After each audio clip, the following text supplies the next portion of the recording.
morning to you, and thank you so much for joining us right here on Kirk Mid Morning today, the 6th of October 2022. My name is Faith Kaulu. Definitely a very wholesome and interesting program lined up for you today as we get to talk about human trafficking as our main topic of today's discussion. So do keep it right here until the end, because that's a discussion I do not want you to miss out on. I'd definitely like to hear your feedback, comments and questions regarding the same on our social media platforms. That is Kirk TV Kenya on Facebook and YouTube. On Twitter is Kirk TV_Kenya and at Faith Kaulu. But right about now, let's have a look at the latest news bites. Now we start with yesterday's story on President William Ruto at the tea export conference that happened at the KICC. Now yesterday afternoon, President William Ruto oversaw the flagging off of the Kenyan tea to the outside market, particularly West Africa. President William Ruto saying that now the country has kicked off the export of Kenyan tea to external markets, and this will highly boost the Kenyan economy and also the agricultural sector. Develop a Kenyan brand of tea. We need a Kenyan brand. And we are going to work with Keteba, we are going to work with all the other players so that together we can focus. For a very long time, Kenya has produced tea that has helped everybody brand their low quality tea. I think it is time we help ourselves. We have helped everybody, which is fine, but it is time we ourselves take the advantage of our good quality tea and brand it, and anybody else who wants to use our good quality tea must come and work with us. So the ministry, the instructions to you are very clear. We must have a Kenyan branded product in tea that we can market, and it doesn't matter what form it takes.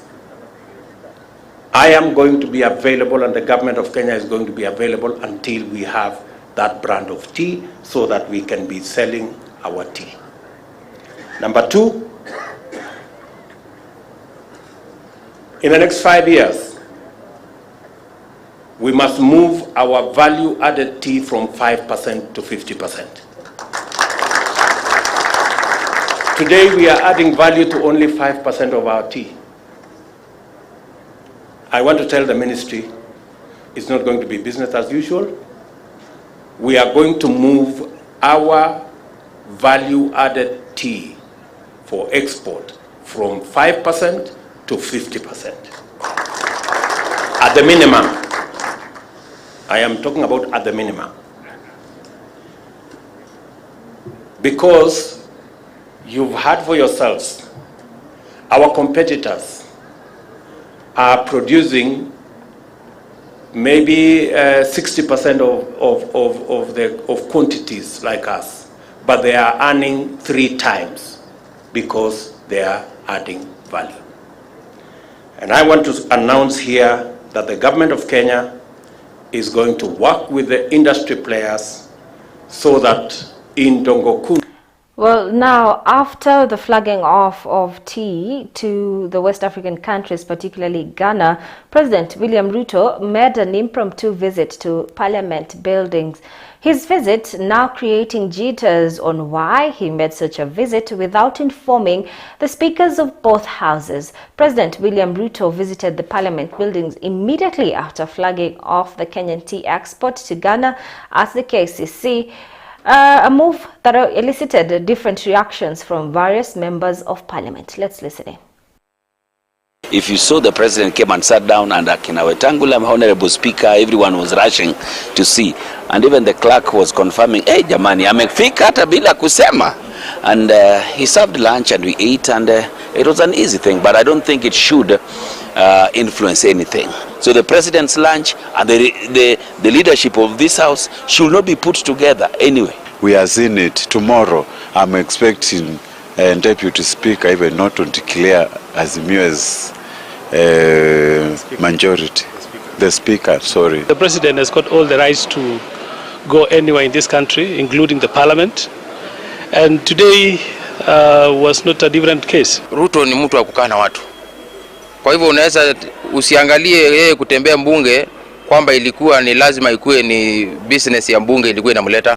Right, mixed reactions from members of parliament regarding yesterday's visit of President William Ruto, impromptu visit to the parliament. Something to look forward to today, definitely in parliament, rather the National Assembly, is to await for the determination of majority in the National Assembly, as is to be made by the Speaker of the House today afternoon. This is Moses Wetangula. Of course, we'll be bringing you that live right at Kirk TV, and definitely something you should tune into our bulletins in order for us to update you on how that will go. Is it the Kenya Kwanza side or the Azimio La Umoja? We're looking forward to hear what the Speaker of the House will rule today. But moving on from that, now Deputy President Rigathi Gachagua made an address concerning the food shortage in various areas caused by the prevailing drought. Rigathi said that the government will ensure that no Kenyan will die on the account of hunger, as he promised to work with the government officials to give relief food and water for people as well as livestock in the affected regions in Kenya, so as to prevent loss of lives and food shortage. For people who are likely to face starvation, the government is clear that we cannot allow anybody to die. And I want to assure the people of Kenya that we are not sleeping. Something is being done. And in the next few days, a lot of help will be coming through. We have a problem in Deya Karai. We have a problem in Bere North and Bere South. We have a problem in Tharaka. And all those areas have been identified, and the needs have been assessed.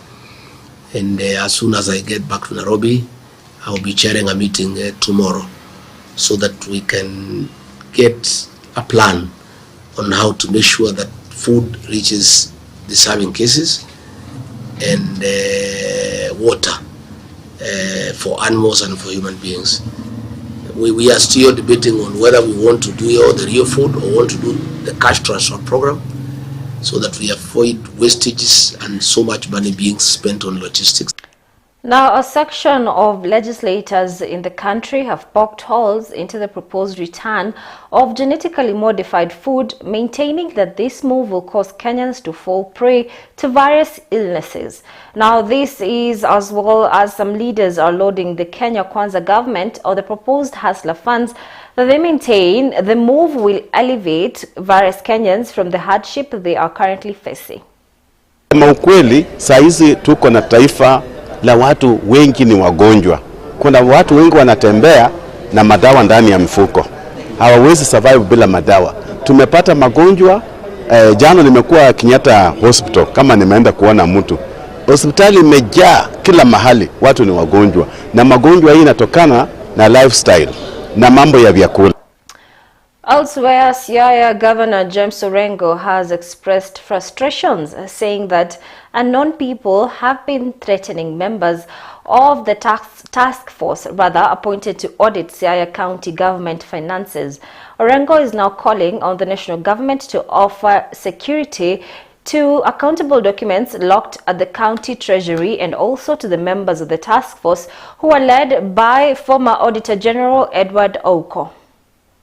I just wanted to ask you, and you've been very supportive, together with your team, to continue guiding our documents, because they are required in this process, so that these records, they are accountable documents, and as a matter of record, they should be safeguarded and protected. I'm not insinuating anything, but because we want this work to be done as quickly as possible, I'm sure we'll get your cooperation. All right, that's all we had for you on news segment. We'll take a very short break, but do keep it right here, because when we come back, we'll be delving into our topic of discussion today, human trafficking, as we'll introduce my guest in a few who will help us to handle this topic of discussion. So definitely do interact with us on our socials. Facebook, YouTube is Kirk TV Kenya. On Twitter is at Kirk TV_Kenya, and at Faith Kaulu. See you in a few.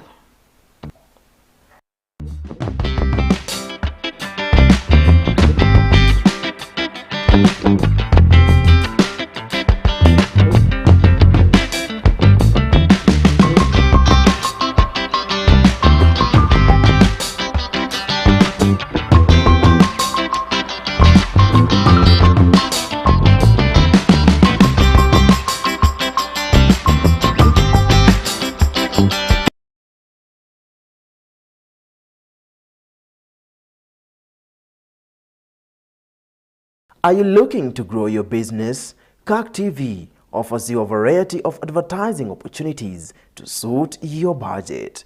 Advertise with us today and reach your potential customers countrywide. For more information, email us on sales@kirktv.org or call 011 00 90 647.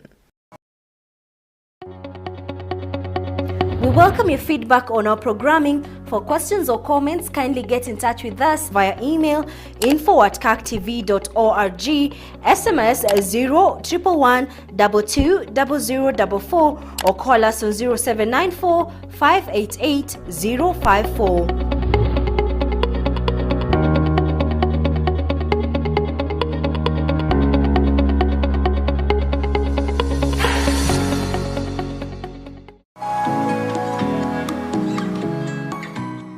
Kaunti ya Tharaka Nithi, eneo la Chogoria, kitovu cha umisheni na upana la mashariki ya Kenya.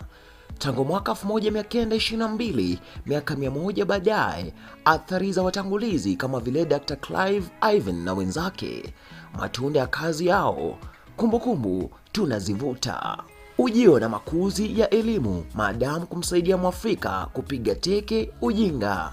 Since we started diploma in nursing, we've been able to qualify more than 2,500 nurses. Afya bora kwa wakazi, hospitali na vituo vya afya vinavyosifika kote. Chogoria Hospital has a main healthcare provider in this region, has been providing general healthcare services and also started specialized care services, so patients are able to access the basic care that they require in the various fields of health. Kilimo cha kahawa na majani chai, kitega uchumi cha wakazi. Wakati ule hakukuwa na pesa ya kulipa hospitali, hakukuwa na pesa ya kulipa shule, hakukuwa na pesa ya kulipa kanisani. Wakati kahawa ilikuja, haya mambo yote yalitendeka. Watu walipata pesa ya kulipa shule, wakapata pesa ya kulipa hospitali, na katika kanisa walipata pesa ya kulipa. Yote haya yakiwa chini ya mwavuli wa kiroho wa kanisa la Kipresbiteri la Afrika Mashariki. Safari imekuwa pada shuka. Disruption moja ilikuja wakati KCA ilileta mambo ya mabadiliko ya mzungu arudi kwao, atoke Kenya. Na hiyo ili affect hata hapa kwa sababu watu wengine wetu karibu thuruthi mbili, 2/3 walitoka kanisa la Presbyterian. Tunatarajia nguvu mpya ya kuendeleza kazi kwa kuwa baada ya kuadhimisha miaka 100 ni kama tunaanza upya kazi ya umisheni upya. Kwa hivyo tuna matarajio makubwa ya kwamba mioyo ya watu itaweza kuelekezwa upya kwa ajili ya kutumika wakiwa na nguvu mpya. Sherehe za maadhimisho haya zitakujia moja kwa moja hapa Kirk TV. Karibuni nyote tuadhimishe pamoja.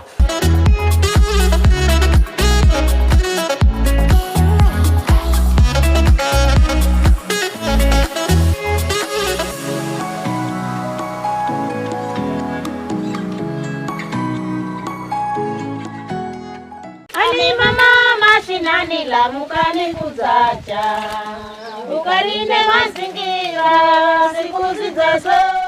Kwa kutunza mazingira, ninajua huu mkoko huwa unatupatia hewa safi. Pia ni muhimu sana kwa viumbe vingine kama wale samaki vile. Katika mambo ya kuweka carbon, mikoko inaweka carbon mingi kuliko hata miti ile ingine. Fikiria kama labda tungekata hizo mikoko, wa samaki wangezana wapi? So mapato pia atapungua kwa sababu wale wavuvi wetu wakiingia kwa bahari watakuwa hawana kitu wanatoa. Ungana nami Aida Munzati Ijumaa hii saa 6:30 na 12 jioni ndani ya taarifa za Kirk Adhuhuri na Kirk Machweo, nikikuletea mkoko wa uhai kutoka kaunti ya Kilifi.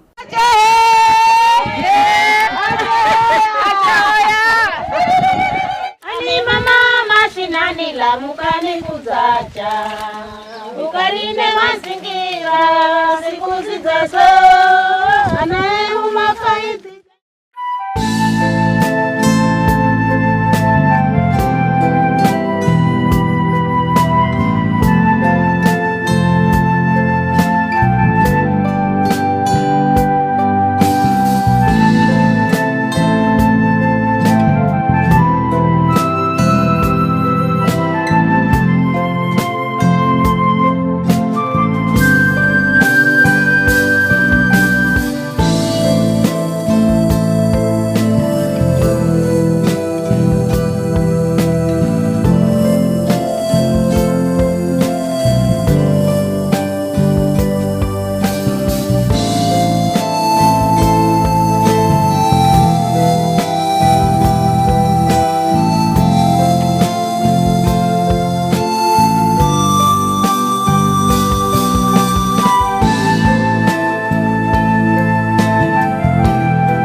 Are you looking to grow your business?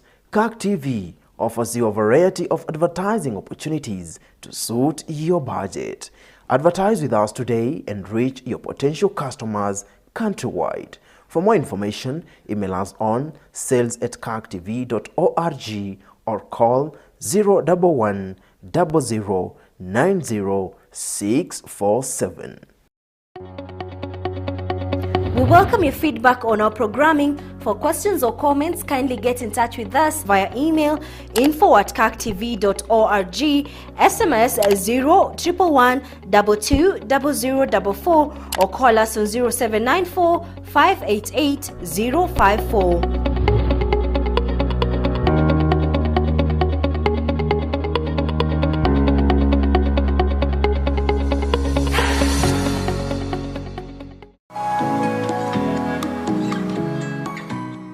Kaunti ya Tharaka Nithi, eneo la Chogoria, kitovu cha umisheni na upana la mashariki ya Kenya.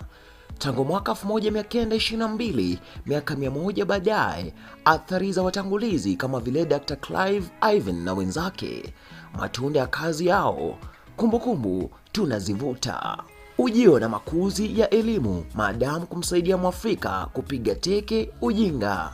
Since we started diploma in nursing, we've been able to qualify more than 2,500 nurses. Afya bora kwa wakazi, hospitali na vituo vya afya vinavyosifika kote.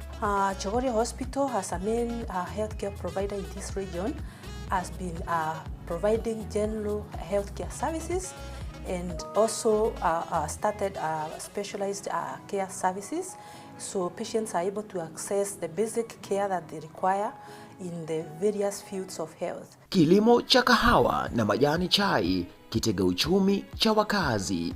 Wakati ule hakukuwa na pesa ya kulipa hospitali, hakukuwa na pesa ya kulipa shule, hakukuwa na pesa ya kulipa kanisani. Wakati kahawa ilikuja, haya mambo yote yalitendeka. Watu walipata pesa ya kulipa shule, wakapata pesa ya kulipa hospitali, na katika kanisa walipata pesa ya kulipa. Yote haya yakiwa chini ya mwavuli wa kiroho wa kanisa la Kipresbiteri la Afrika Mashariki. Safari imekuwa pada shuka. Disruption moja ilikuja wakati KCA ilileta mambo ya mabadiliko ya mzungu arudi kwao, atoke Kenya. Na hiyo ili affect hata hapa kwa sababu watu wengine wetu karibu thuruthi mbili, 2/3 walitoka kanisa la Presbyterian. Tunatarajia nguvu mpya ya kuendeleza kazi kwa kuwa baada ya kuadhimisha miaka 100 ni kama tunaanza upya kazi ya umisheni upya. Kwa hivyo tuna matarajio makubwa ya kwamba mioyo ya watu itaweza kuelekezwa upya kwa ajili ya kutumika wakiwa na nguvu mpya. Sherehe za maadhimisho haya zitakujia moja kwa moja hapa Kirk TV. Karibuni nyote tuadhimishe pamoja.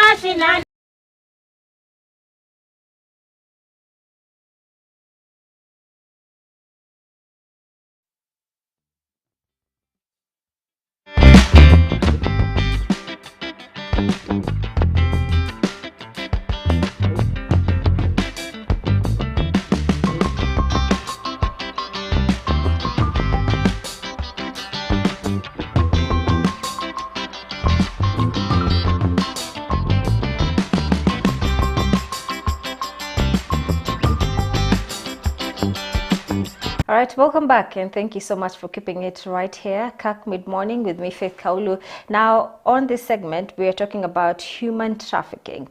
And with me in studio this morning is Brenda Odhiambo, who is a survivor advocate, and Donna Okumo, who is a fundraising officer at Heart Kenya. They'll be telling us more about Heart Kenya as we get to talk even about human trafficking.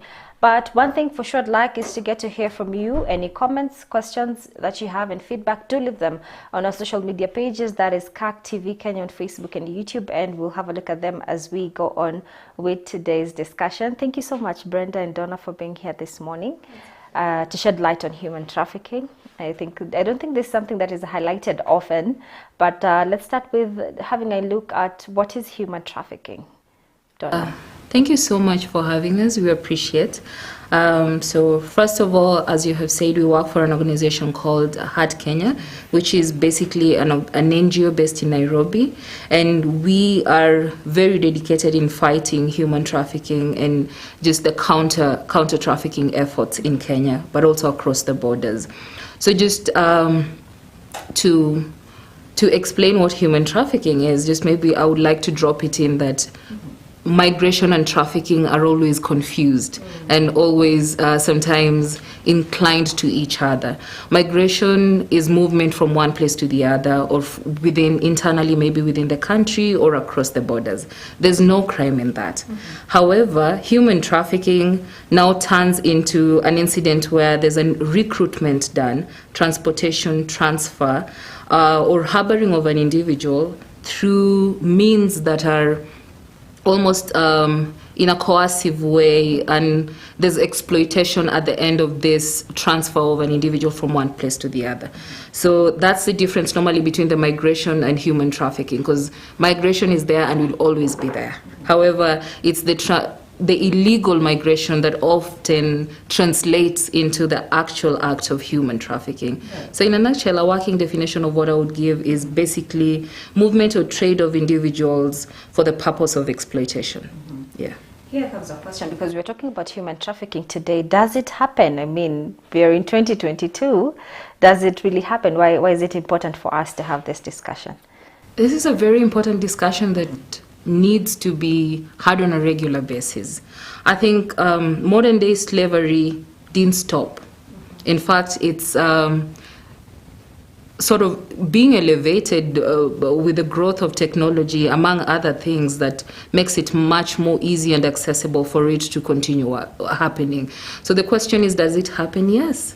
A very good example is a few weeks ago, there were Kenyans that were rescued from some of the Asian states, that's Laos, Thailand, and it was a multisectoral approach that Heart Kenya being part of that team that were engaged in the rescue of these girls and bringing them home back safely.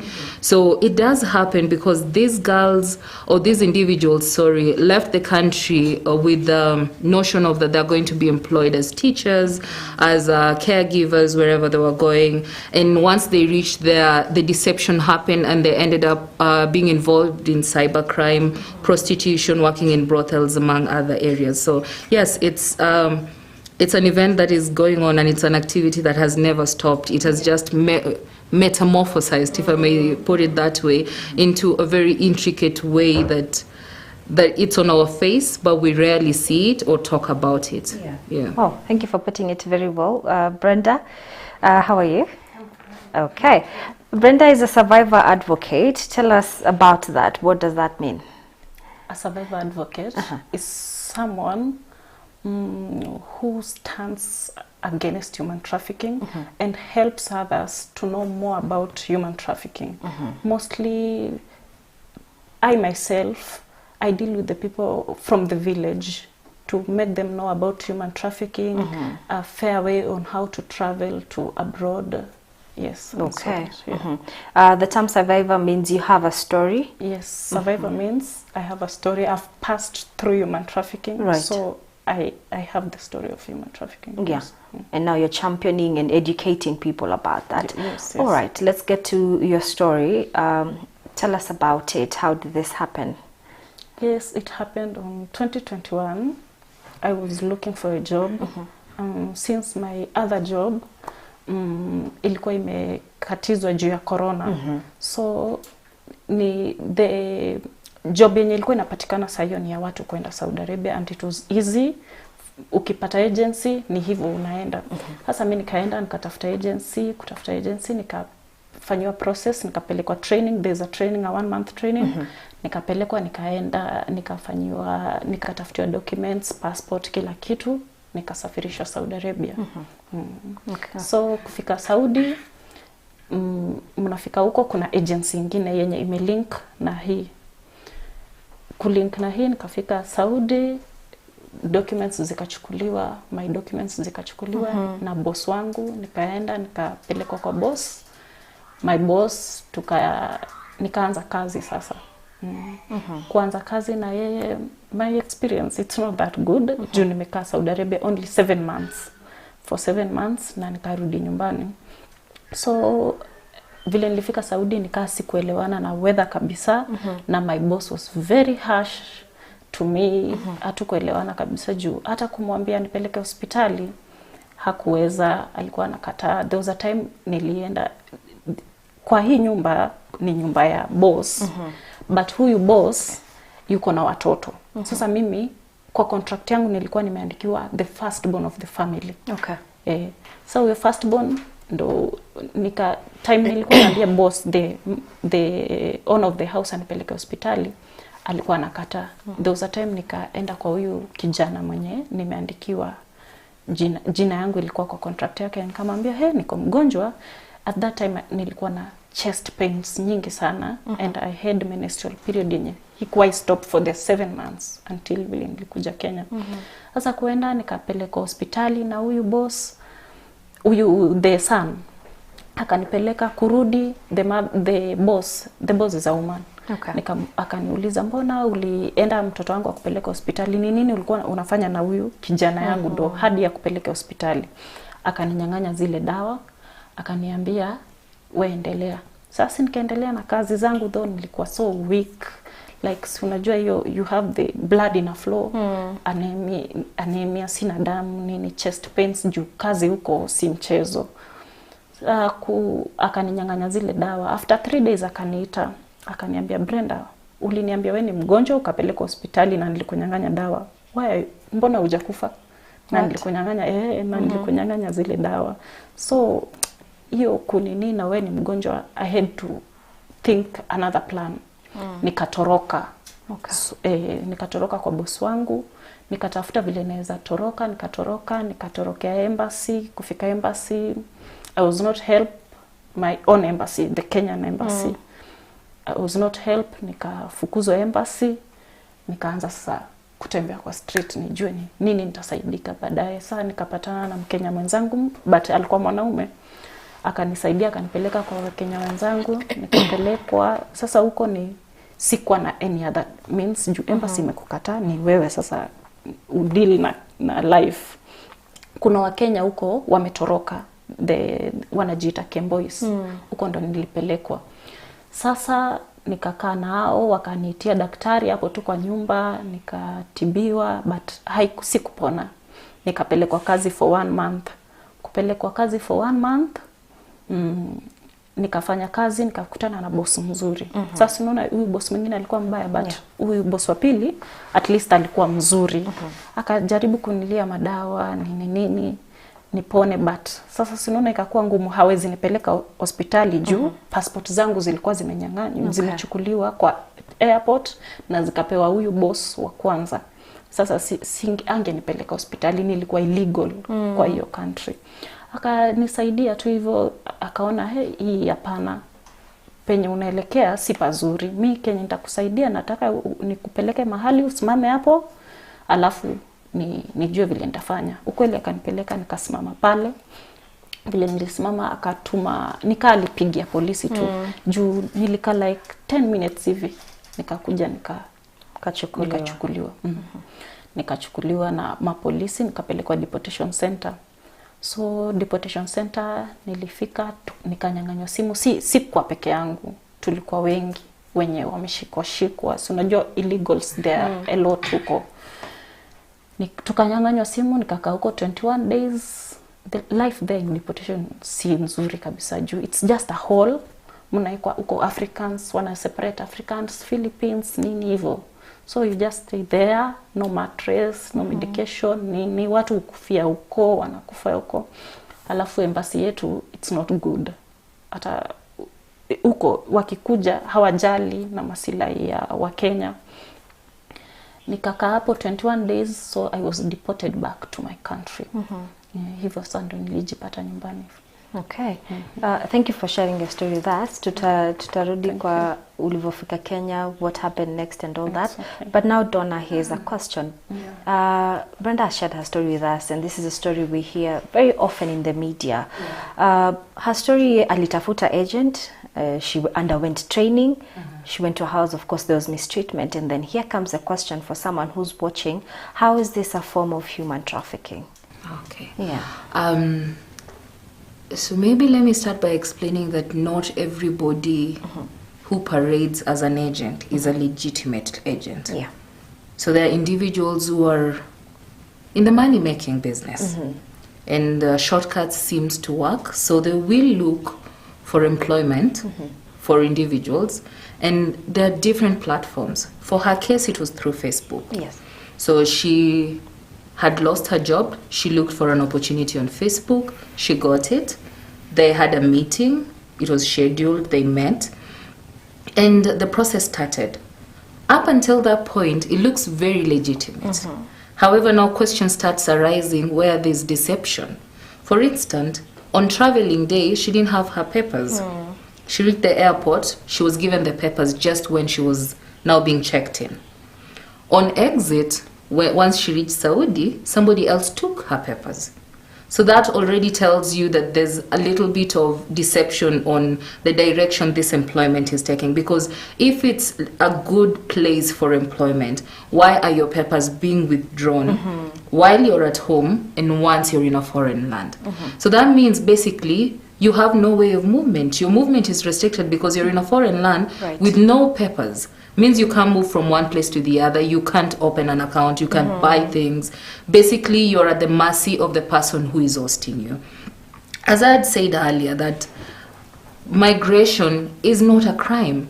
It's the activities that go beyond that migration that transfers this event into a human trafficking episode. So for her, it's the deception that came in. And it came in right from the onset of her departure, where her documents were taken away. She was told she was going to do this. She ended up doing that. And then there was also the use of force and just exploitation of her vulnerability, knowing that now she can't move from this household without the authorization of the owners of the household. So that leaves her at the mercy of these people to decide how and when and what to do to her. So that's the bracket of why this case now becomes a human trafficking case. Yes. Okay. Thank you for shedding light on that. Brenda, how did you've mentioned Uliako Deportation Center, where of course you are a lot of Africans there. How did you manage to travel and without papers?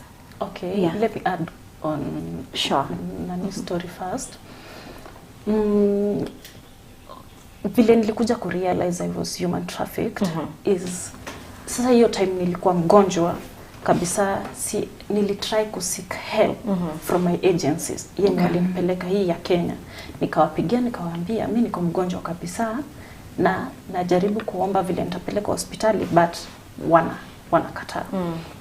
Sasa kuambia wakaniambia, so kama unataka kupeleka hospitali na wale wanatuambia wamekupeleka hospitali, of which sikuwa nimepeleka hospitali, wewe ni kama unakataa kazi na sisi you will have to pay 600,000 Kenya shillings ndo wewe utolewe hapo na upeleke hiyo hospitali unasema ama na urudishwe Kenya.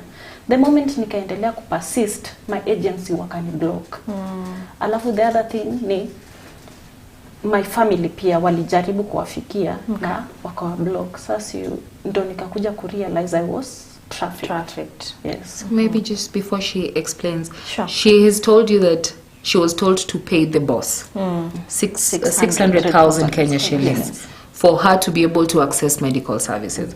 So already you're seeing somebody has been sold into somebody else's hand in the pretense of securing for her a place of work. So now In this scenario, where was she to get 600,000 Kenya shillings in a foreign land, and her salary was being transferred back at home? So means at the moment she doesn't have any money with her. That means that she's being manipulated to agree to the terms of this individual. And as I had mentioned earlier, that human trafficking, the components of it that really makes the cases stand out is the coercion, manipulation, the exploitation that comes in, and you as an individual using your power to subdue this individual and your influence. Because one, she's in a foreign land, and that's not her country, so where would she run to without her papers? So you are subduing her to fit into what you want as an individual. And that's how our case now really translates into the framework of human trafficking. Yeah, or trafficking in person. Sure. Yeah. Okay. So then now umeblokiwa na agent, your parents have been blocked. Yes. How do you get help? How do you get back to Kenya? See, I ran away first. Alafu si yule the other boss ndo alinisaidia nikashikwa na polisi. So I had no documents, sikuwa na karatasi yote since my passport ilikuwa held with the other boss. But mi kufika deportation nilieka tu fingerprint na the copy of my passport nyuma ika reflect. So hiyo na embassy yetu think so wakaunda ile emergency exit. Ndio sasa nika for those 21 days papers zangu zikatoka. Nikarudi nikafika nyumbani. But there are other people still there. Wenye hata nilikuwa nao nilikuja October last year, October date 28, but they are still there in the deportation. Juu kuna bosses hufunga. Kuna rule huko, kuna bosses hufunga tu watu hawakuji nyumbani. So ni bahati. Ni bahati yako wewe ukuje tu. Ukwe deported back. Wow.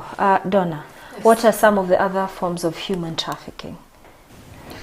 There are several human trafficking presents itself in different faces and forms. There's there's the component of the labor aspect, which is the domestic servitude. There's sexual exploitation. There's organ harvesting.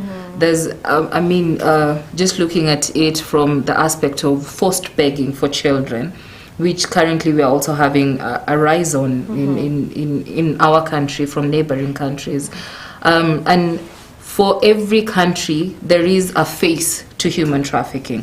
In other countries where drugs is a menace, there are drug mules who are used for drug trafficking. And so it represents itself in different facets and different faces through the world, Okay.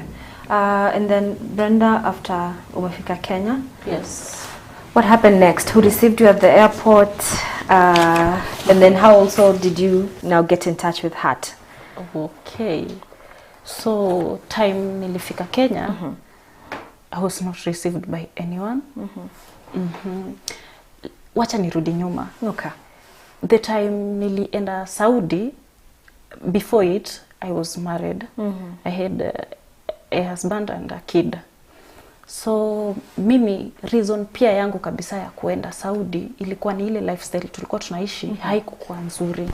So nikaongea na my partner nikamwambia acha niende, at least wewe ujaribu huku mimi nijaribu huku, tuunganishe tuone yenye tutafanya. So time mimi nilirudi Kenya nilipata kumbe alikuwa amemove on kitambo, but nikiwa Saudi hakuwa mention.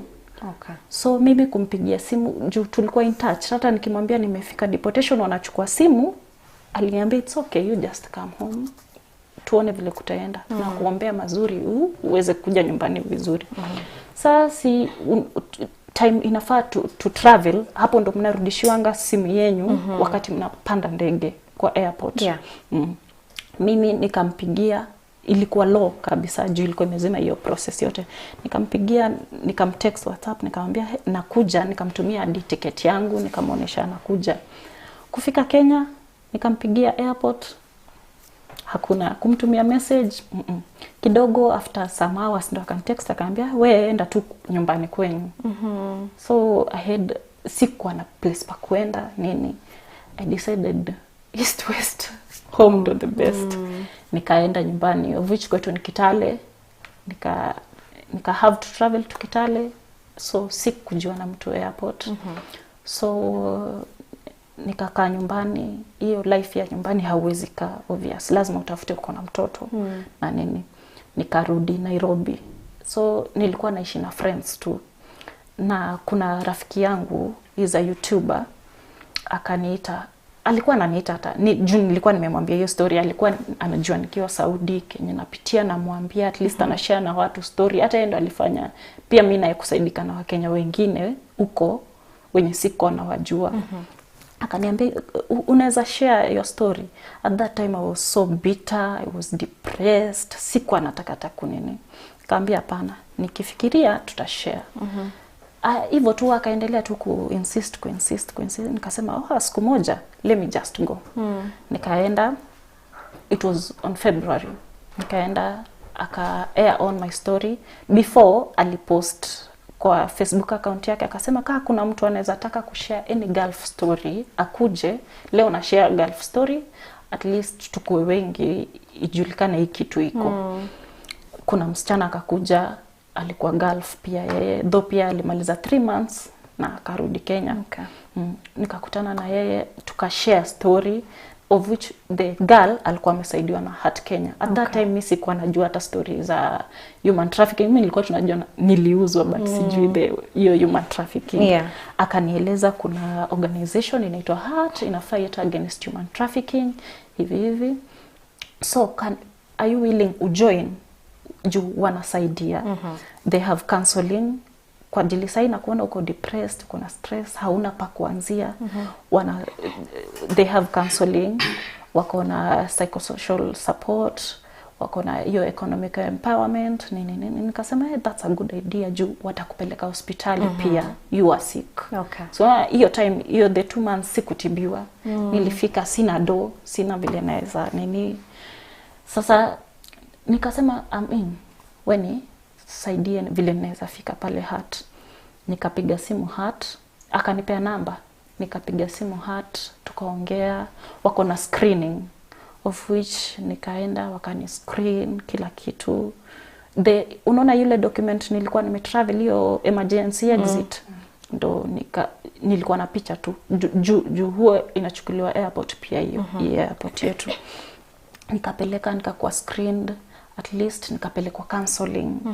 Sasa nikaanza kureform place nilikuwa, nikapelekwa hiyo economic empowerment. After hapo sasa ndo hizo supports zikaanza, like nikatafutiwa nyumba, they had to pay for me for a period of time, alafu na food kila kitu nini. Hivyo nikafunguliwa biashara. Sasa after the empowerment nikafunguliwa biashara, and now nimesimama. You're here with a smile. Oh, wow, that's a great story. Donna, there's a question before we take a very short break. We've had Brenda's story, and of course we relate with it because the stories are in the media. But then here's the question: does then trafficking only means you have to, go out of the country? Can it also happen just within Kenya, but you're trafficked? Absolutely. Trafficking doesn't need a border for it to happen. We've had incidences of child marriages that are often in communities not looked at as a crime, but in fact it's the trafficking, it's a child trafficking, for instance, because these are forced marriages and a child is moved from one community to the other community. Of course, when it comes to the question of a child, there's no justification to it using a consent, because this is a child. So unless an adult gives a consent, but you can't also on behalf of the child. So that's how we translate. But basically, just in a nutshell, is to explain that it can happen without crossing an external border to go to a different country. Even within the countries, it happens. For instance, at our border points in Busia, where most of us, I think, have the Ugandan house girls or the Busia house girls. And everybody says, oh, they're so hardworking. But what's the process of getting these girls from that community to your Nairobi household? Are they aware of what they're coming to do in your household? So when they reach your household, the tradition is you take their identification cards. Do you know what that implicates as an individual? You're actually propagating trafficking of an individual, because otherwise you're reducing this person to almost lack of movement even within the country. All communication, because they can't get a SIM card without their identification cards. And you're in that process, though not aware that you are propagating that, but you're actually doing it. So it's not a question of does it only happen across. And maybe just to mention, Kenya remains a transit area, but we also have trafficking within the area. Yeah, within the country as a whole, yeah. All right, great. Let's take a very short break. When we come back, we look at why we are calling Brenda a survivor and not a victim. And then, of course, we'll have a look at some of the questions coming in on our social media handles. So keep it right here. We're taking a very short break, but do not go too far. Keep interacting with us on our socials. That is CAC TV Kenya on Facebook and YouTube. See you in a few.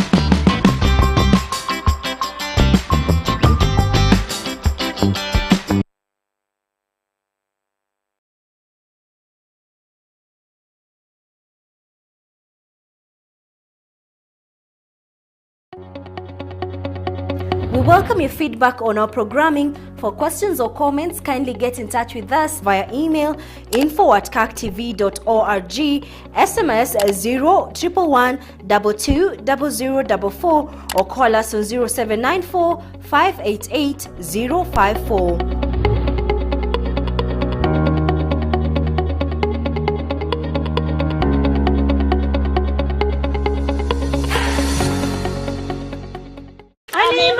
Mashinani la mukani kuzacha ukalinde mazingira siku zijazo. Kwa kutunza mazingira, ninajua huu mkoko huwa unatupatia hewa safi. Pia ni muhimu sana kwa viumbe vingine kama wale samaki vile. Katika mambo ya kuweka carbon, mikoko inaweka carbon mingi kuliko hata miti ile ingine. Fikiria kama labda tungekata hizo mikoko, hasa samaki wangezana wapi? So mapato pia atapungua, kwa sababu wale wavuvi wetu wakiingia kwa bahari watakuwa hawana kitu wanatoa. Ungana nami Aida Munzati Ijumaa hii saa 6:30 na 12 jioni ndani ya taarifa za CAC Adhuhuri na CAC Machweo, nikikuletea mkoko wa uhai kutoka kaunti ya Kilifi.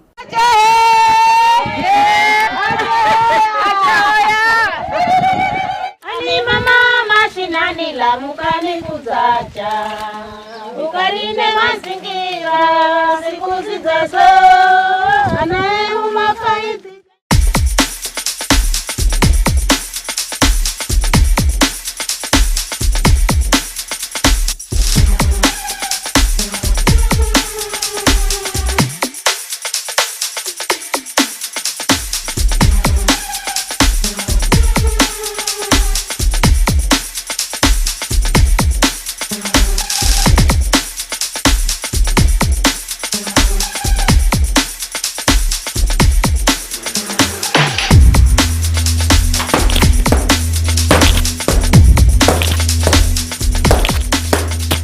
So catch Fit to Live every Monday through Friday at 6:30 a.m. and 4:30 p.m.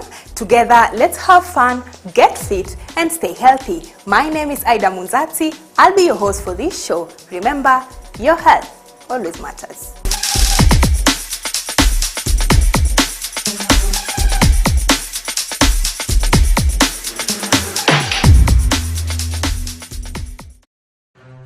The application of the law does not select the rich or the poor. People are supposed to take responsibility for their lives, but society has always looked frowned upon it. Here we educate you on the laws of the land. Adoption does not have so many hurdles and so many laws, and it's not difficult. Matters related to administration of justice. It's very difficult for you to inherit from an estate of a deceased if you're not a child or a bona fide wife. Cover crime related topics.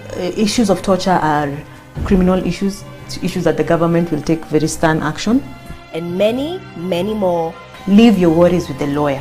let them go through, let them worry about how you will answer your questions, let them worry about what you will say in court. They will guide you. Sometimes the law is very difficult, but you have judges now to interpret the law. Don't miss Know Your Laws Thursdays at 7:30 p.m. only on Kirk TV.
All right, welcome back, and thank you so much for keeping it right here this morning as we talk about human trafficking, or what we could call the modern day slavery.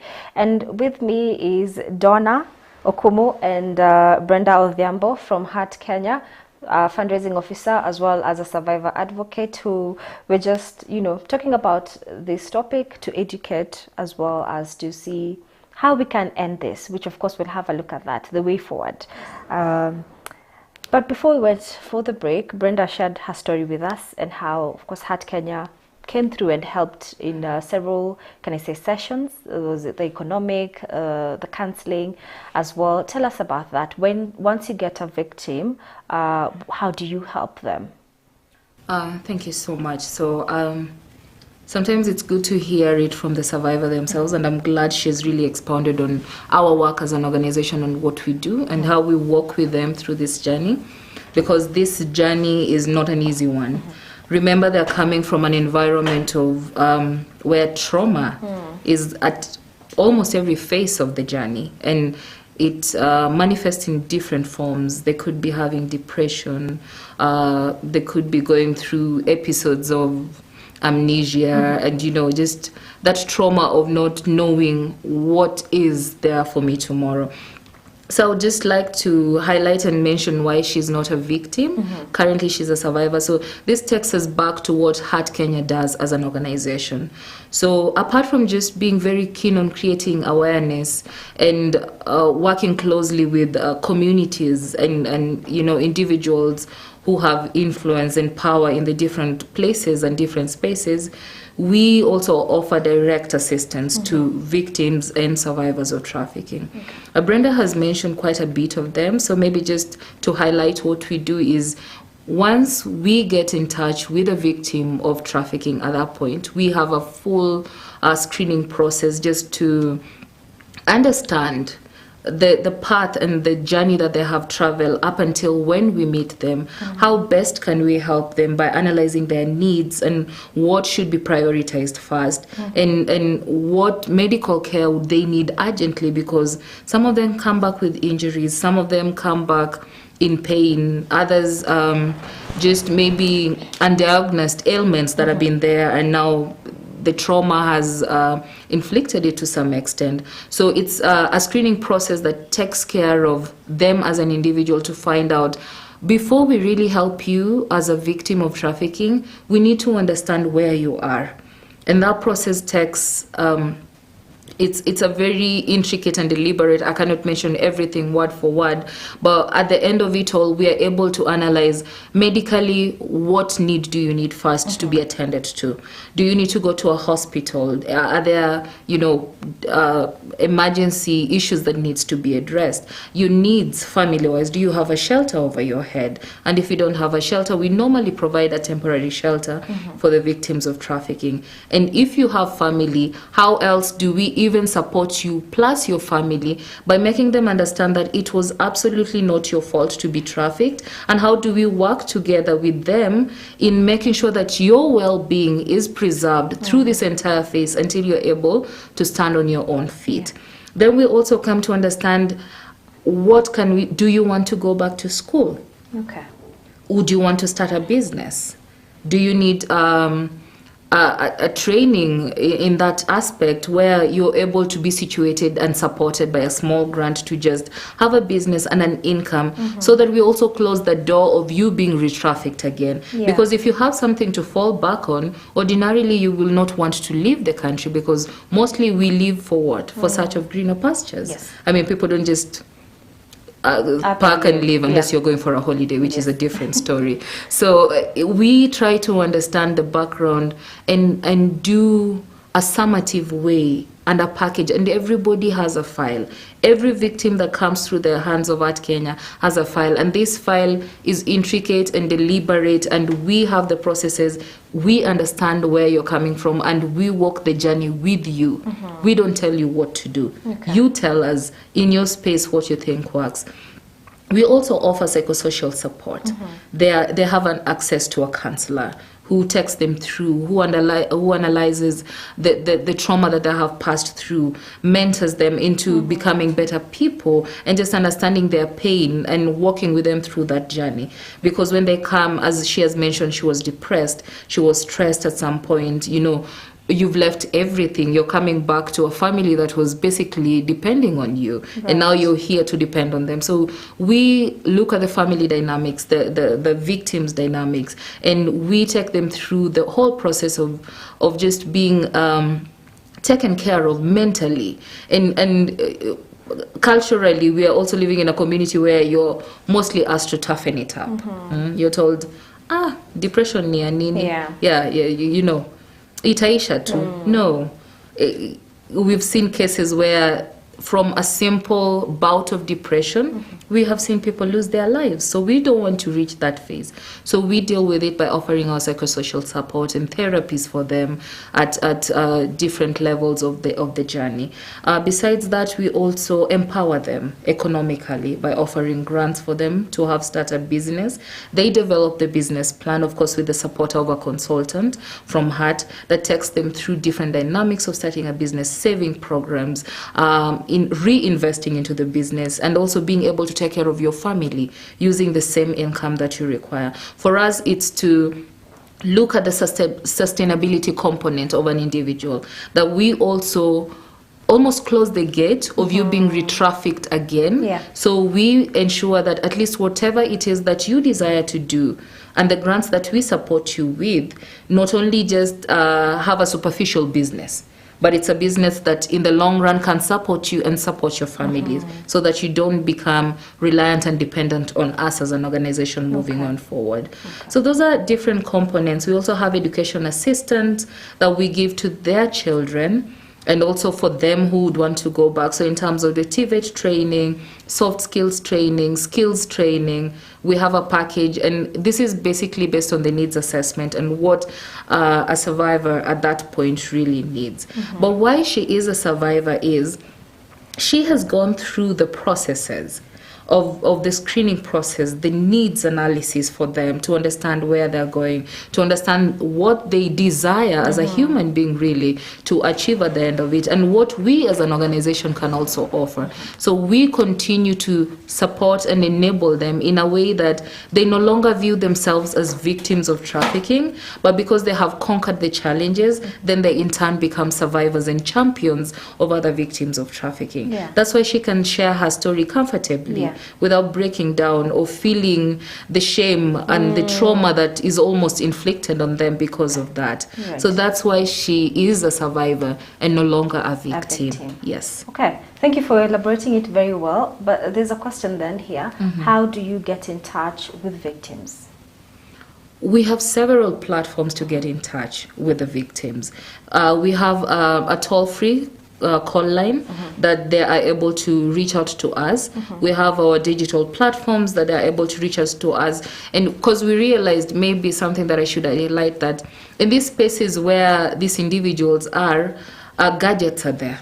It could be a tablet for a child that they're taking care of. It could be a laptop for the owner of house in their homework. So they're able to go online and just pass information. But we also realize that there's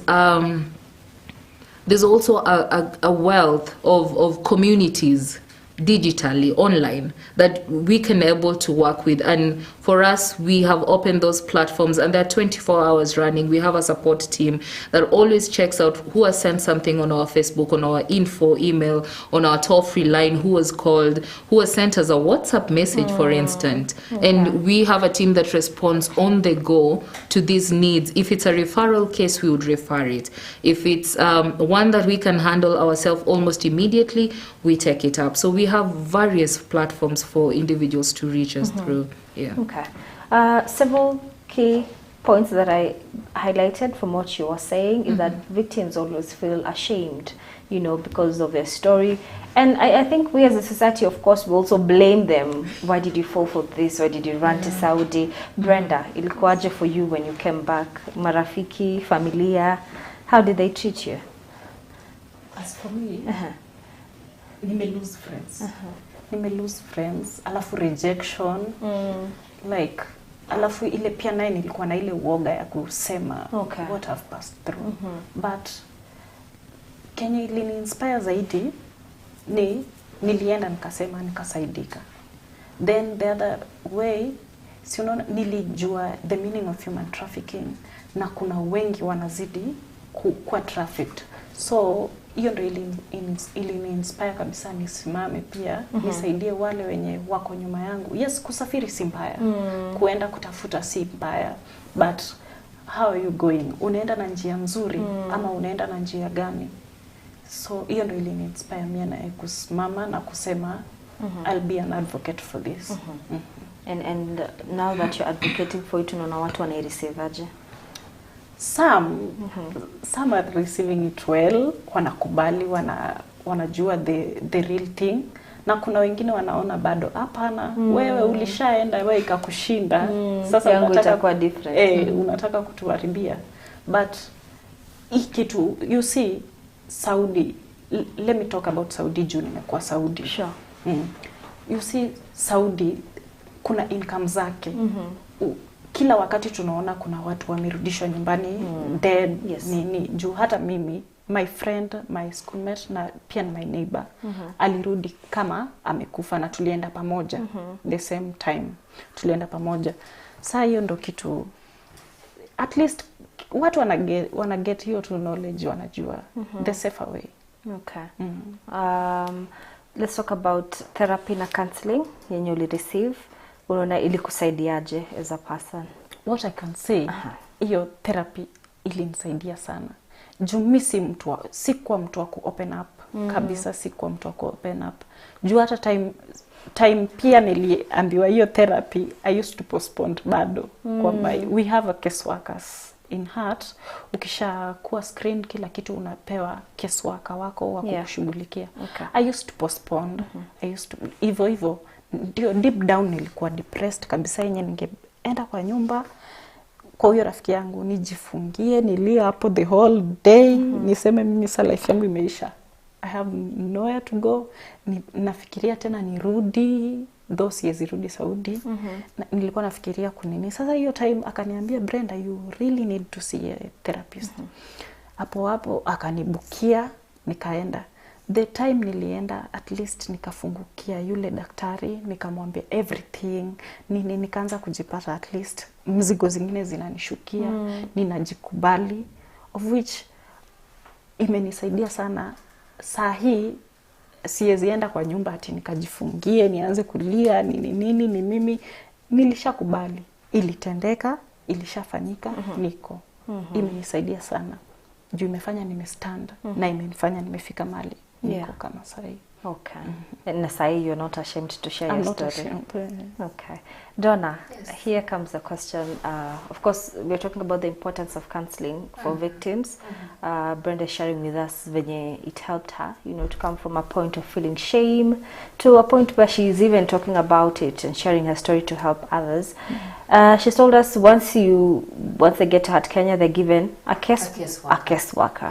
Here's a question now for the case worker as well, because I can imagine handling or hearing these stories from several people. It also affects you, or rather you take in from them, you relieve them. On your end as Heart Kenya, how also do you ensure, you know, their mental wellness? Good, thank you. So it's called trauma transfer. So basically from the victims of trafficking to their caseworkers who are handling, because you can imagine you as individual handling 10 of her and 5 of Donna. All of us come on different packages. I'm from Oman, Saudi, Qatar, you know, from different countries with different experience totally. So as an organization, we have debriefing sessions where we have counselors sit with the staff at different days of the week. And mostly it's done at individual level and also at a departmental level. Where as a team, because we as caseworkers, let's say for instance, the 3 of us are caseworkers, we are handling different cases. We will sit, share our experiences on the field, understand what challenges we are meeting with, how do we handle it, how do we unburden ourselves from the transferred trauma to also be functional individuals in the different spaces where we are probably an auntie, a colleague, a mother, you know, a son to somebody, that we do not transfer that trauma to also our families and our friends. So the debrief sessions are safe spaces for our staff to be able to also be in a safe and healthy mental space to offer our services to the victims and survivors of trafficking. So that has been on running from initiation. It's supported by different individuals, and it will keep it going on. But also something that I wanted to mention in passing is the trauma that is affiliated with human trafficking, and why the numbers keep on changing, and mostly you see it's women who come out and young girls. It's because sometimes when you look at men, they feel the trauma, and a man is looked at in society as a provider. So when you come in with a case of I was trafficked, I came back without anything, everybody looks at you like, how? I mean, you're supposed to be the provider.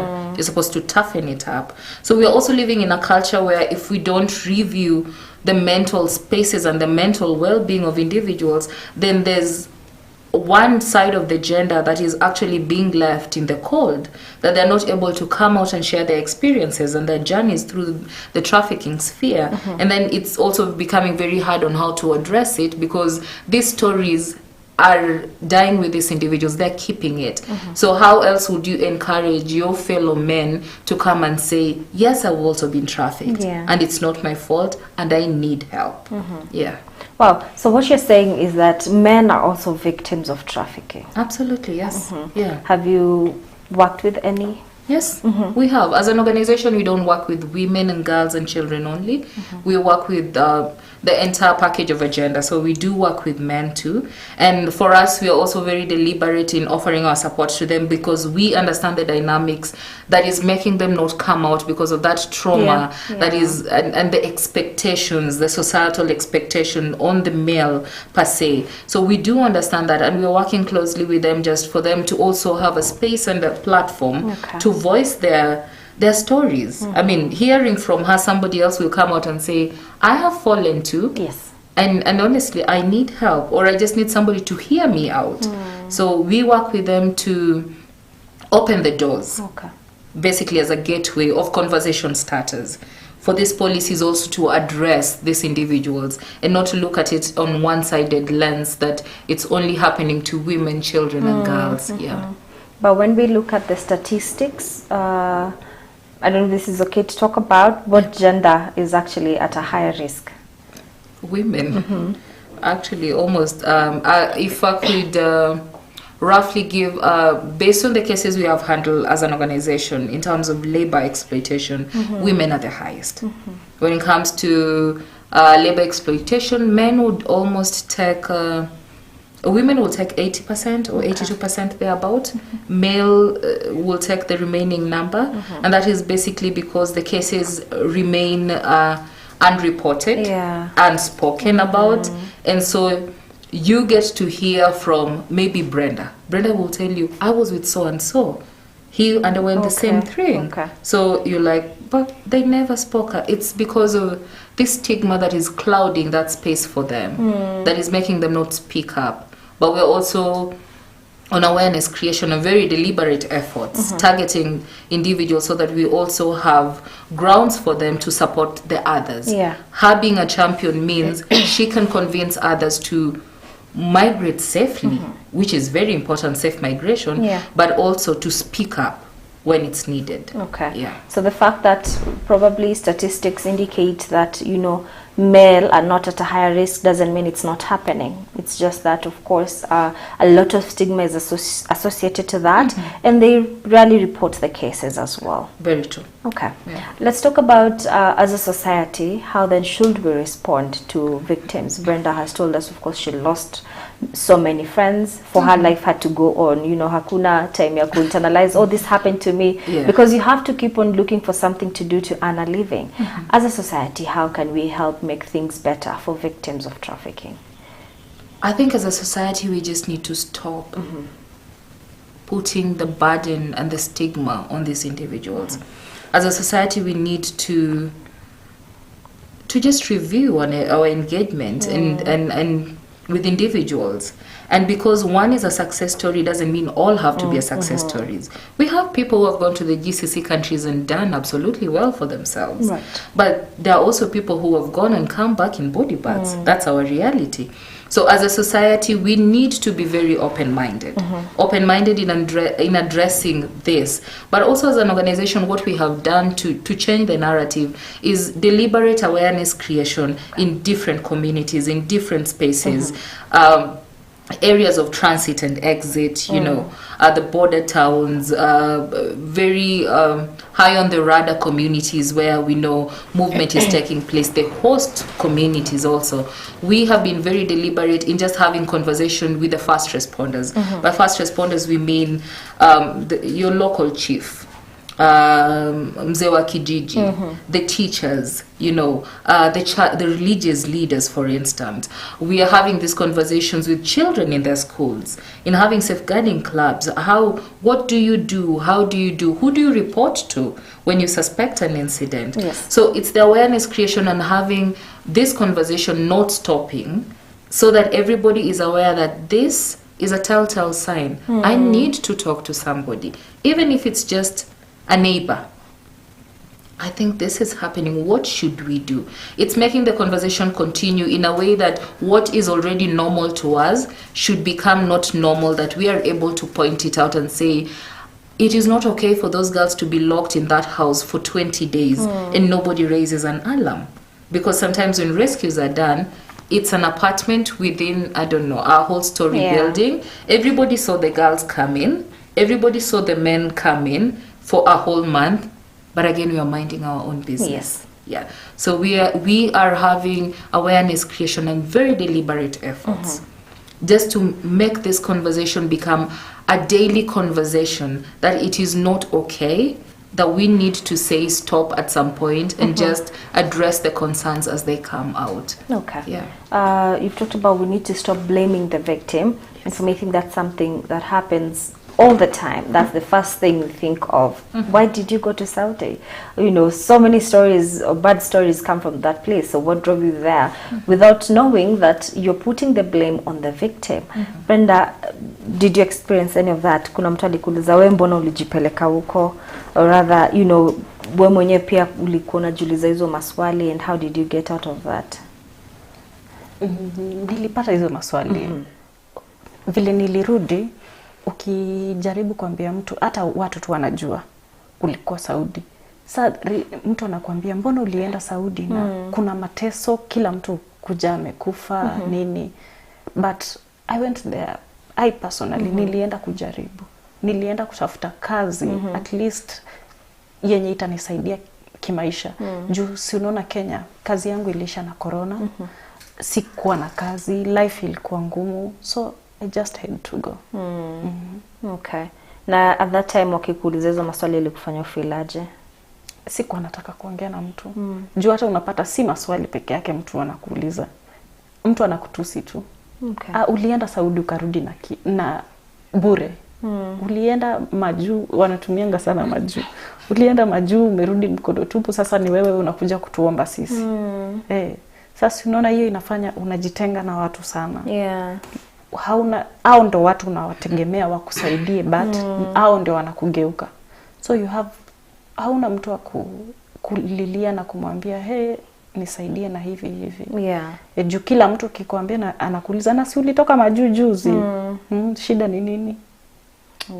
But why do we do this, Donna? Why do we put the blame on the victim and it is not their fault? It's absolutely. I think from the onset, understanding human trafficking, nobody deliberately chooses to be trafficked. Yes. We have explained this deception and exploitation that goes into it. The exploitation process brings the trauma.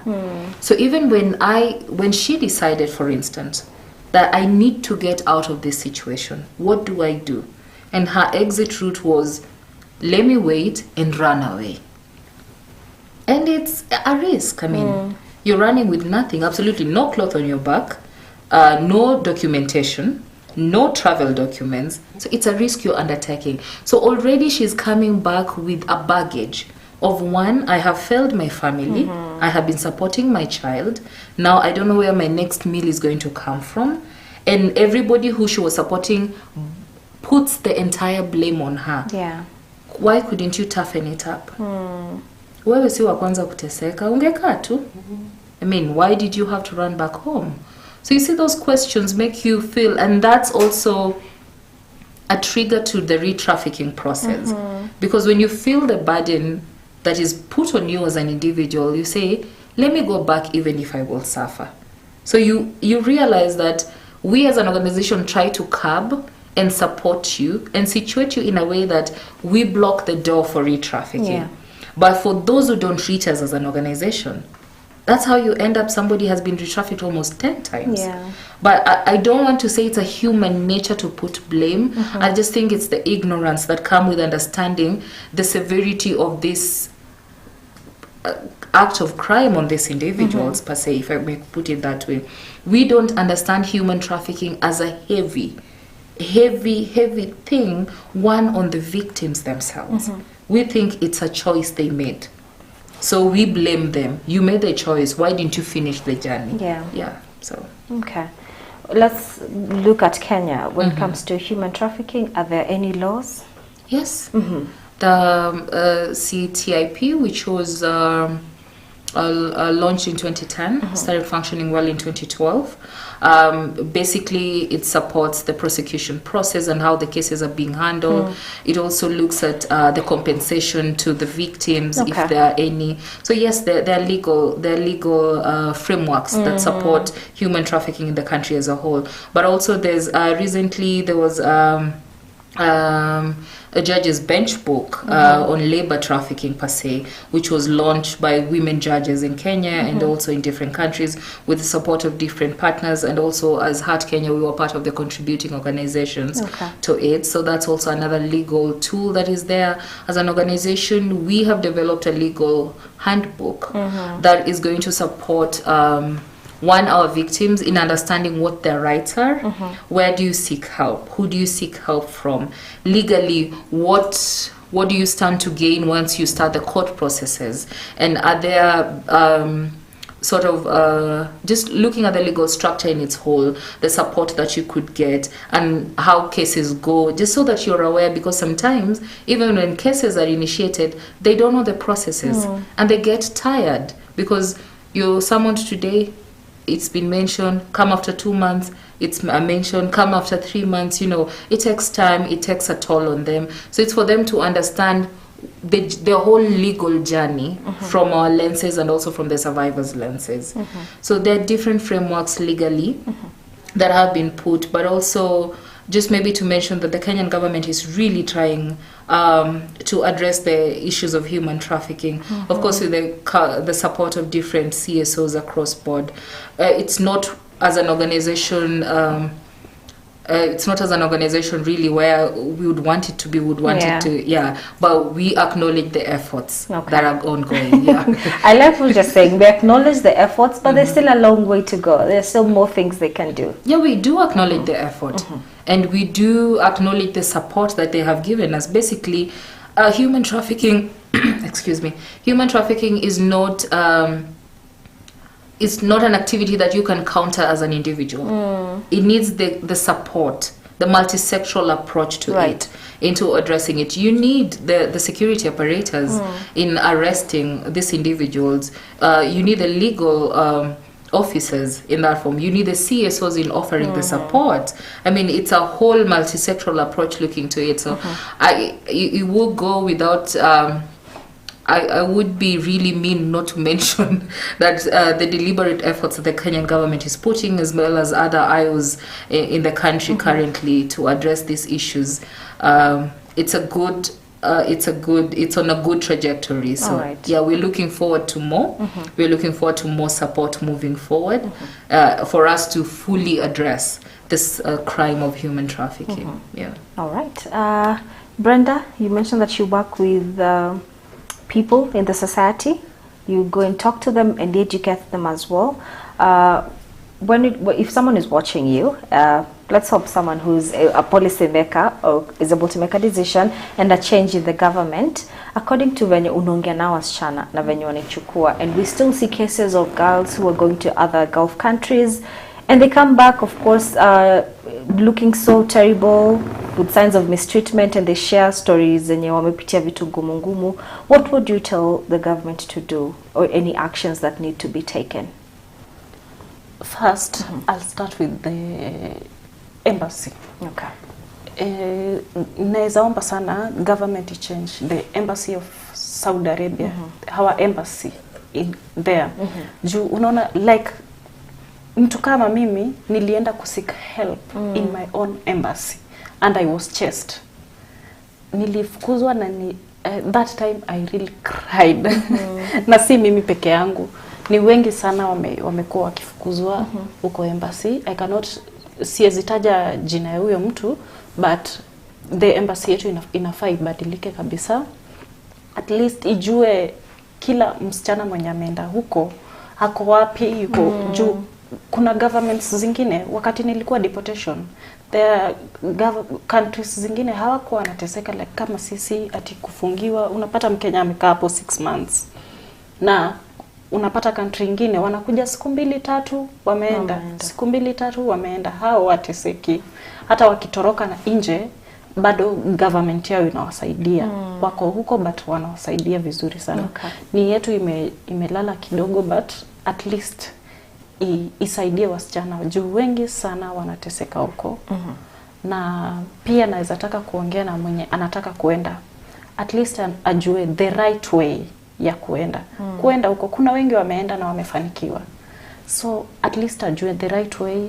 Napitia NEA, this employment authority, napitia wapi, does the government know I'm going there? Unajua most agencies wanapitia njia ya mkato, ndio mtu afike huko iwe rahisi. Juu unaona si tukifika huko pia wale Waarabu wanajua tumekuja na njia ya mkato. Juu ukiwa huko kuna lazima kutengeneza ID ya huko, at least hata ukue free. But juu anajua umekuja na njia ya mkato na hataki kugaramika. Most of us we go with the 3 months visa, the visit visa, si work visa. Mara nyingi tunaenda na hiyo work visa, visit visa, na tunapelekwa wakati wa Ramadhan. Ndo isemekane tulienda maombi. Sasa unaona bado tuko tu illegally pale, tunafungiwa pale nini. Mostly inafaa to ensure tumeenda na work visa, not the visit visa. Alafu ujue ni unaenda, does the government know ninaenda kufanya kazi Saudi? Wanajua naenda kufanya nini? Sasa hiyo ndo nilikuwa nataka sana wa change the embassy juu hata kumekuwa na strike juzi Saudi Arabia. People kwa deportation wame strike juu they are not helped. Wamefika huko, wengine wanakufa hapo kwa ground. Tunakaa na hiyo mtu wetu mwenye amekufa hapo hadi wakati watakuja kumcollect. Tunaona bado ile trauma ndio umetoroka upate usaidizi, but kufika kwa deportation tena ndio unapata mingi sana. Na hata wale Waarabu wenye wako huko, the police wanawaambia sisi tunawafail. Ni embassy yenu inawafail. Unaona sasa hao washajua ni embassy yetu inatufail. Hapo tu ndo ningetaka igeuzwe sana. Okay, well, thank you for highlighting that. I think it's a really sad issue. And I'm thinking probably even they know that our Kenyan embassy doesn't do anything. That's why they think it's okay to mistreat Kenyans who go to work for them. I'm speechless. I know. It's sad. It's sad. But it's a bit too much. Yes, it is. Sorry. It is. Wow. From your end, what would be your recommendations to the government, to anyone watching us, to someone who's considering, going to look for greener pastures? Looking at the government and different organizations, I think the frameworks and the partnerships really go a long way. Because maybe as an organization, what we didn't mention is we are not involved in direct interceptions of these cases. We actually take it over from the security apparatus once a case file has been opened. So they do the rescue themselves. Actually, the security forces do the rescue. So we are only able to support once the rescue is completed and the case file has been opened for individuals. This is due to different safety reasons that come with the world of human trafficking. So definitely as an organization, we couldn't be here without the support of the government of the day and the security apparatus. It goes a long way. And we have partnered with them for over 12 years because we were founded in 2010. We're looking forward to a better working relationship, of course, moving forward. But also we're looking into how best do we address it as our level as an organization. So we have a component infringed in our awareness creation, which is called safe migration. So this is just basically, as Brenda has said, is how do you migrate safely and don't fall into the hands of traffickers. So what do you need to know? Where do you need to go to? What are the telltale signs that you need to look for? For instance, what she's mentioned, which is very good, is they go on a visit visa instead of a work visa. So, and that is 3 months renewable. Are you sure that it will be renewed? And who are you going to visit anyway? In a foreign country that you don't know anyone. Yes. So those are the questions that for her now she can be able to ask. But at that point of vulnerability and desperation, you're told, unaenda kesho. And you're seeing it's written a tourist visa. You don't question. I mean, you want to go. So it's being able to have the knowledge to question things before they get out of hand. Because if we do that at this level, then we will not have the cases replicated on the other side. So that when they move here, they deliberately move here from here safely. So that's a component that we're doing. But also just as an appeal to everybody listening to us today, human trafficking cannot be combated by one organization, 2 or 3 of us. It can never be combated by the government alone. It can never be combated by an individual. But it's an approach, a multi-sectoral approach that will address the menace and finally find workable solutions, but also find solutions for the victims themselves. Because we come from a point of where how do we leave these victims and empower them to become survivors? And at the end of this program, they should be champions of telling people, it happened, I have gone through the processes, I am healing, it's a work in progress, you don't heal in one day, but I would also like to walk with you as we get to where I'm getting. So that transfer of power and knowledge and empowerment for these people cannot happen with us as an organization alone. We do our best, but my appeal is for everybody out there listening to us to just come on board in your own little way. It could be just raising an alarm. It could be supporting a victim of trafficking. It could be addressing the challenge by offering your your knowledge in this area and guiding us, we should do is that it could be partnering together. Sure. So that when we get victims and our shelter is full, who do we reach out to? Who can also offer a temporary shelter for these victims? Or if we are in need of basic needs support, who can we else reach out to offer provisions for them while their cases are still going on? Because we've supported not only Kenyans. As an organization, we've supported individuals from Ethiopia, from Eritrea, Nepalese, India, Karamanjong in Uganda, quite a bit of our demographics. So you see, when they come, some of them come with, as they are. Brenda just told you she came back Vila Likuwa. Yeah. And you're starting afresh. So it's the support, it's the advocacy for this call, it's the speaking up, and just understanding that it's a joint effort for us to be able to make the change together. Yeah. All right. Well, thank you for coming today. Of course, as we finish, from speaking as you now, do you see in future we'll get to a place where we'll be talking of 0 cases of trafficking? Wow, I have to take a minute. And yes, not so near future, but yes, it's a possibility. It's a possibility. It's a possibility because the empowerment that individuals are getting to speak up is also challenging the cartels of trafficking. But as we are challenging these cartels also, they are also metamorphosizing themselves into more savvy ways of doing things, more secretive way of handling their business. But again, if we all know how to safely migrate, we will not be duped. Sure. Yes. All So right. it's for us doing what we can, one life at a time. One life at a time. Yes. All right. Thank you so much. Probably could share your hotline with us in case you see such a case. Do raise the alarm. As you've mentioned, we see these things happening, but we mind our own business. So you can share how people can reach out to you. So we have a hotline which is 24 hours. I can read the numbers for you. Sure. 0780 211 11 again and 3. So I'll read it again. 078 02 11 11 again and 3. So that's our hotline. You can reach to us through it. You can also send a WhatsApp message to us. We will respond on the go.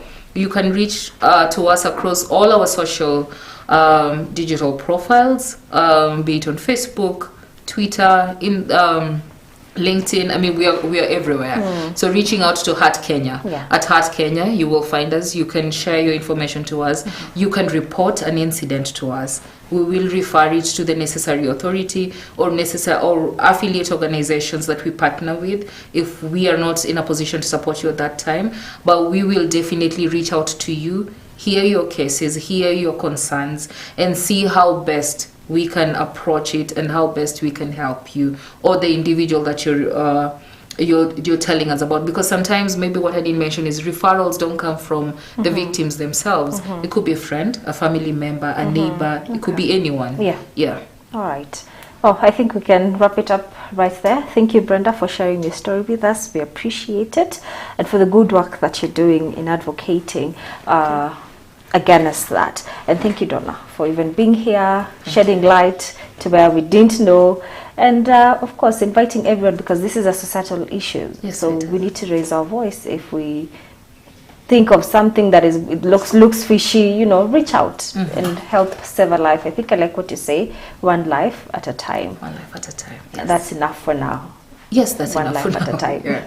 All right. Thank you as well to you, dear viewer, for tuning in and keeping it here until the end of our program today. Kirk Mid Morning with me, Faith Kaulu. Till next time, goodbye and keep watching Kirk TV.